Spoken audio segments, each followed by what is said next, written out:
Kenalin, nama gue Arsya. Gue tinggal di daerah Jabodetabek. Ya, bisa Jakarta, bisa Bogor, bisa Depok, bisa Tangerang, bisa juga Bekasi.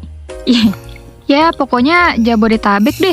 By the way, umur gue saat ini 25 tahun.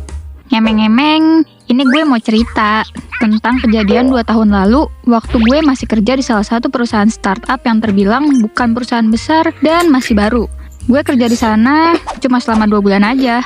Kalau ditanya kenapa kerjanya cuma sebentar, nah makanya ini gue mau cerita sobat.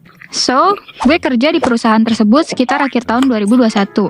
Saat itu gue seneng banget karena dapat kerja di saat baru lulus kuliah.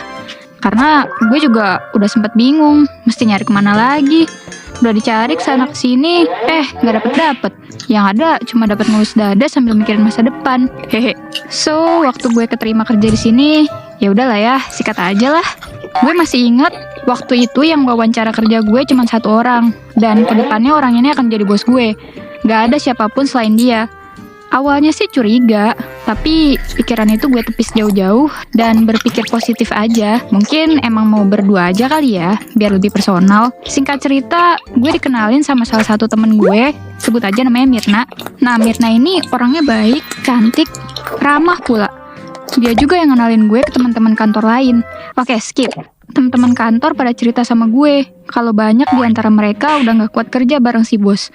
Dan ada beberapa juga yang udah resign karena udah gak kuat sama perbuatan si bos ini. Di sini gue bukan mau ngejelekin bos ya, tapi ya ini bicara fakta aja, say. Tapi gue masih berpikir bahwa mereka mungkin kurang maksimal aja kali ya dalam bekerja. Makanya bos sampai marah sama mereka. Kira setelah 1 bulan gue kerja di sana, ternyata udah ketahuan nih sifat asli si bos gue. Yang awalnya ramah, banyak senyum, jadi kebalikan 180 derajat. Manggil gue aja kayak manggil pembantu. Padahal gue jaraknya gak jauh dari dia. Udah gitu, tiap saat ada aja nyari-nyari kesalahan. Orang mah kalau mau nyari tuh nyari harta karun, biar jadi bajak laut, anjay. Gue inget pernah disuruh rekap data sama dia. Pas udah direkap, malah dibilang salah. Padahal gue udah ikutin contoh yang dia kasih ke gue. Dan berkali-kali gue nanya sama bos, "Pak, apakah rekapan ini sudah benar?" Katanya iya.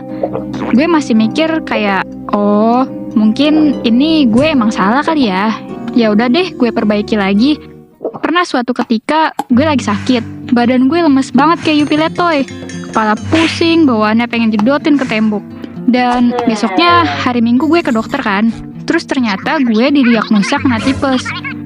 Ya gue izin dong akhirnya sama bos buat 3 hari gak masuk dulu karena sakit, dan udah kasih surat dokter juga ke beliau. Awalnya bos ragu buat ngasih izin, tapi gue kekeh mau istirahat karena badan udah mulai drop. Ya udah, akhirnya gue diizinin nih.